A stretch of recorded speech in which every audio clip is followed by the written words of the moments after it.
A hunter was chasing a rabbit in the jungle. The rabbit ran as fast as it could but got stuck in a thorny bush, getting injured. Struggled to escape, but the hunter was getting closer. Just then, a cat appeared. Seeing the rabbit in trouble, she quickly helped him out, cleaned his wounds, and took care of him. Over time, they became close friends, always looking out for each other.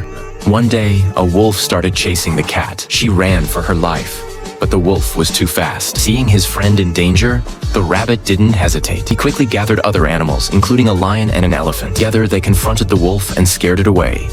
The cat's life was saved, and from that day on, she and the rabbit lived happily, always protecting and caring for each other.